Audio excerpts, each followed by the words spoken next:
So for the first 2 weeks after this injury, like I was in so much pain, and this motherfucker has just been useless. If you know me, then you know pole dance was my life back in 2015, 2013, the 2010s. And before that, in fact, I first started pole dancing in 1999 when I started working at my first strip club, which is called the Paper Moon in Richmond, Virginia. Shout out RVA. Anywho, pole dancing has been a big part of my life for my whole life, but in the 2010s, it became my career, dude. I went viral on the internet a few different times for both writing and my pole dancing videos. Actually, most particularly, my booty isolation videos. The people love it. Thank you. Thank you. I hope you love them. I hope you love them. So dude, the first time that I started going really hard in pole dancing back in the 2010s, I had just had my first son at the age of 29, maybe a more reasonable time to have a baby than 40, knee deep in a career, LOL. I was 29, I was a grad student, I was about to become an English professor, and I felt that the rest of my life was about to be English professing. Now, my previous life, I had been a dank ass stripper.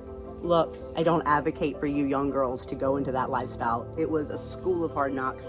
I was from a school of hard knocks. It is strictly for those who are from a school of hard knocks trying to get out. However, it was, besides all of the pain and such, a life of glamour and money, at least for me. I had these memories of living this glamorous stripper life, and now I was about to be English professing forever. And by the way, I also had a baby on the teat 24/7.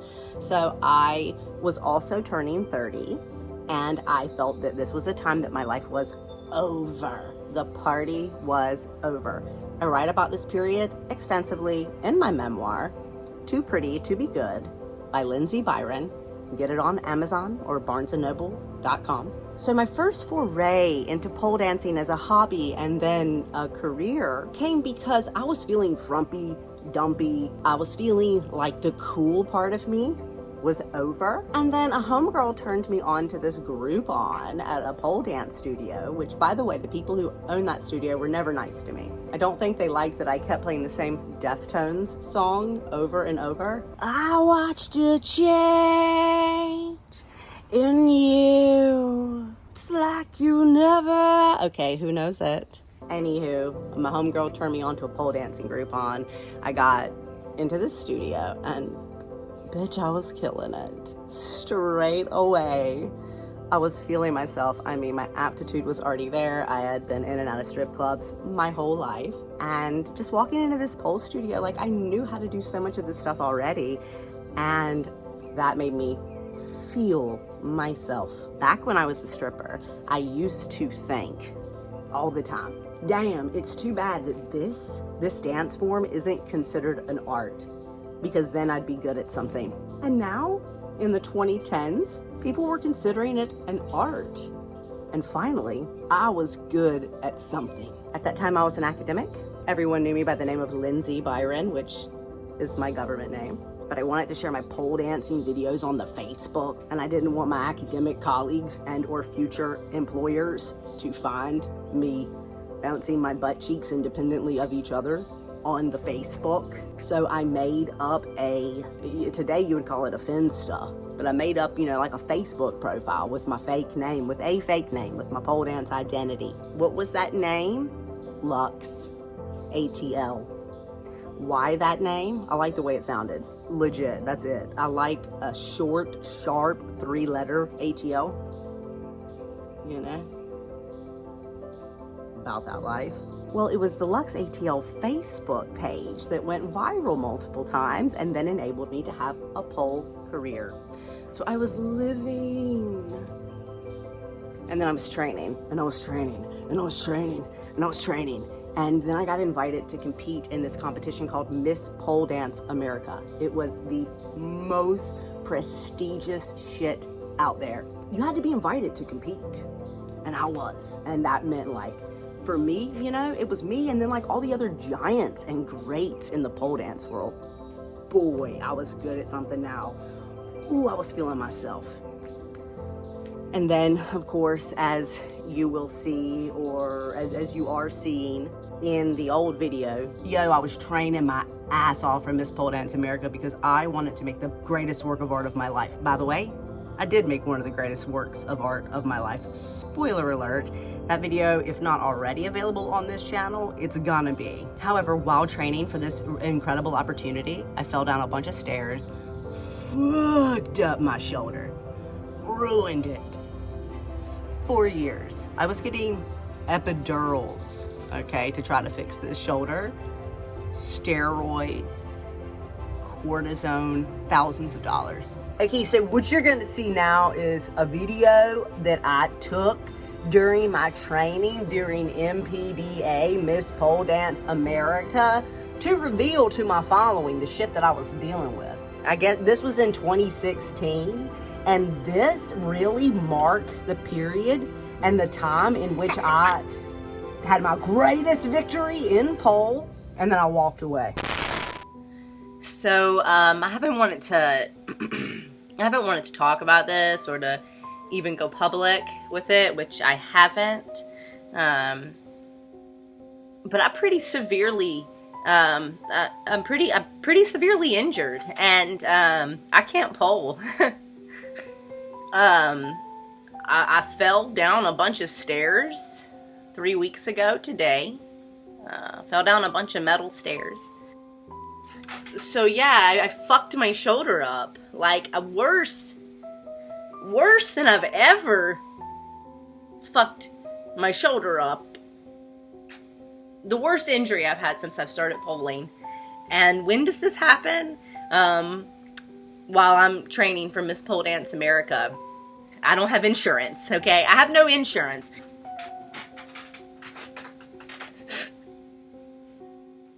But one thing that I have really learned is how critical dance and pole is to my happiness. So for the first 2 weeks after this injury, like, I was in so much pain, and this motherfucker has just been useless. Anywho, it's made me like crazy and so depressed that like I can't hardly function. I can't fucking handle losing this. And I'm feeling a lot better. I'm feeling a lot better. Like, see, look, I can do this, okay? I can do this. I can do this. It's not that bad anymore. But for a hot minute there was a very real fear that, like, I had just ended my fucking career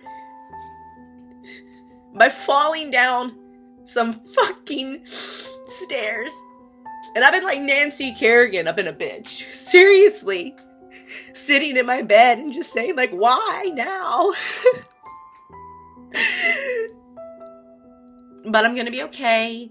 And I just wanted to let you guys know. I just wanted to just confess this shit. Because I've just been out of my fucking mind. And now I really see how important this is to me. And it's scary how easy and quick that it could just be gone. The reason that I'm just crying my eyes out, I think, right now, is because this is the first time I've really laid this out and talked about it. And thanks for listening. And please don't worry about me, but thank you for the outlet. Thanks, guys. When I had that terrible injury, and I couldn't even lift a jug of milk, much less do all the amazing shit I'd been training for. And I got the injury mere weeks before the major performance. I lost my fucking mind with grief. I went insane with grief. I could not get out of the bed. You know, TBH, I don't even know. I mean, I was definitely taking some pain pills that weren't mine to kill all the pain, and you know, and I was like, okay, so I could definitely become a junkie too. I didn't. I was drinking my face off, the pound and the Mary Jane. I mean, that's a that's a given. I was not doing well, bro. I pulled it together. I was able to perform the best pole performance of my life on this stage. Thank you, Lord Jesus. Thank you, Jesus, for that. But after that, I was done. I was so hurt. My beautiful passion had turned to a burden that I felt like you must be great or everything, you lose everything. I had become viral and well known. I had built a career. I was touring the world. I was teaching pole dance all over the place. And it had driven me to the point of brokenness. And I didn't think I was capable of doing what I could do anymore. And frankly, I didn't want to. What I had loved turned into this hideous burden that you must be great or else, or nobody wants you, nobody loves you, you can't own the house anymore. Not the only time I've ever had those feelings. Not the last time, and I'll have them again. But, you know that feeling when the whole world's falling down? Side note, happened again when the vid dropped and my travel-based business of women humping each other was threatened. Okay, that was another moment of... That's for another video.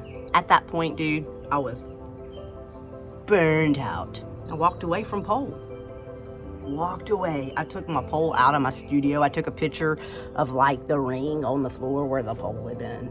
You know, super traumatic. And I went on about my life. My career entered a number of different iterations, primarily in hosting retreats for women in luxury locations worldwide. Strip Cabin, Strip Cabana, Strip Coven New Orleans, the list goes on. We about to go to Iceland. And I promise you, dog, I thought I'd never pole again. And then I got pregnant at 40. I did not feel old when I was 30. Well, no, I thought in my mind that I was old, but I wasn't. I was young and spry and absolutely fucking beautiful. Didn't believe it then. Ain't that a lesson? But I got pregnant at 40, bro. Surprise. All right, I did not mean to. Yes, I was using preventative methods. No, they did not work. I thought I was going through menopause and that's why my period didn't come. No, it's the opposite of menopause. During my pregnancy, I was terribly sick. I gained like 60 pounds. I weighed almost 200 pounds by the time I had that baby, this one. I got preeclampsia, which is very serious. I had to be induced. I had this horrible, traumatic, agonizing birth that I can't even really think about to this day. Shit was horrible. Fucking horrible. And I felt like I looked like shit. And to be honest, look, I did. Okay, I know that I looked like a goddamn monster. Bloated, unwell, sick. I was ugly, at least to me. Ugly. And incapable too. I had been this amazing, well-known dancer. In some communities, I would dare say I was famous. Subculturally famous. But it felt like I was on top of the world. I was beautiful. I was strong. I was killing it. And everyone loved me. I loved me. And while I was big and pregnant and then early postpartum, I was going through my old Facebook, which I have not been active on in years. Looking at these videos of me pole dancing that I posted 2012, 2013, 2014, 2015. I cannot believe I was ever that good at something and walked away from it. What was that? Was that, I don't know. Was that self-sabotage? Was I doing the right thing for myself? Did I need the break? Yeah, I think I did. But I was watching these videos and thinking, I cannot believe I was that fucking good at something that I loved, and I walked away from it. And so then I started thinking, well, the last time I did this, and I was this beautiful dancer. I just had a baby, and here we are again. I've just had a baby, and my body was battered. I was having to go to cardiologist appointments. These people were acting like I might die anytime. But I said, you know what? I'm about to dedicate 2023 to dance. I haven't gotten a full night of sleep in, over a year. My life is hectic. He doesn't nap unless he's being actively entertained. There's no breaks for me, bro. But I go to dance. I teach dance weekly at something called the School of STRIPCRAFT, which, I'll be promoting that to y'all soon. I mean, regularly. I mean, buy my shit.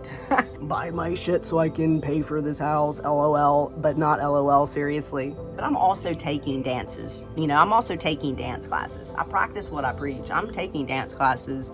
I'm taking flamenco, okay? Because we're going to Spain for a strip retreat in 2024, so I'm taking flamenco. But I'm taking pole dance all the time as a student. I, who used to be ranked among the best, started in like early bottom levels. I couldn't even invert. I couldn't even climb a pole in January. Look at me now, bitch.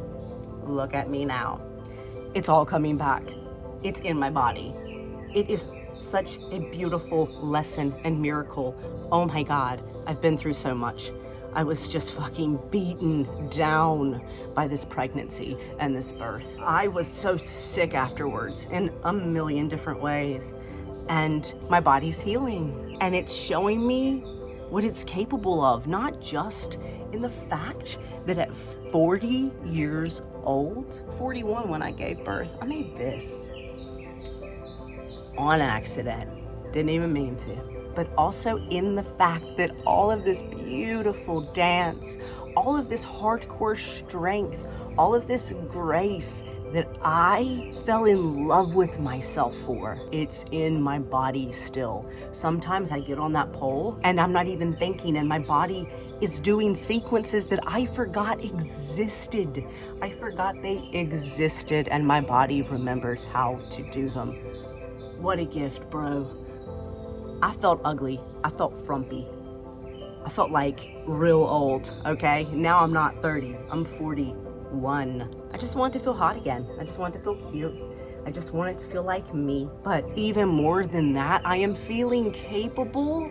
I am feeling thankful. I cannot believe I am saying this, but I actually love my body. Not in just like, I think I look hot. Though, I think I look hot. Honestly, I don't think I've ever looked better. Stretch marks and all. I'm not saying that because I'm so ripped. I love the way I look. But I also love my body because, thanks for life. Thanks for life. Thanks for keeping me alive.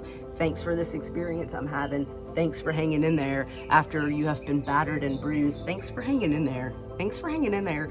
And not only that, thanks for being a fucking genius. So that's why I left pole dance, and that's why I'm back. And let me know in the comments if this resonates with any of y'all. Do we have any moms out there? Do we have any moms who felt alienated from their bodies? Do we have any women who felt alienated from their bodies because of any crazy, wild experience your body went through? Do we have any pole dancers out there, past or current? Hey, did you ever quit pole? What was it like for you? I want to hear from y'all. I want to talk to you guys. That is why this YouTube channel exists. By the way, I'm investing real money in this YouTube channel to have a place to connect with you on a deep level that is not short form bullshit. I want to talk to you for real. I want you to sit down and have your lunch with me, man. And I want to hear from you right back. So, smash that subscribe button. I don't know where they put these. Smash the subscribe button. I think it's what the YouTube people say. The YouTubers, of which I am one. Hit the notification, hit that bell, and comment, dog. Let me know what you think. Let me know what you want to hear from me, and let me know if you relate. Thank you for listening to my story. Until next time. Team No Makeup. Let me put on a little bit of lipstick. This lighting is harsh AF, ain't it? I gotta get in the motherfucking shadow. Oh yeah, that I look a lot better. Look, now I look nice. Now they know this is a motherfucking neighborhood. This is not hello. Okay, Dale Earnhardt. Okay, Richard Petty.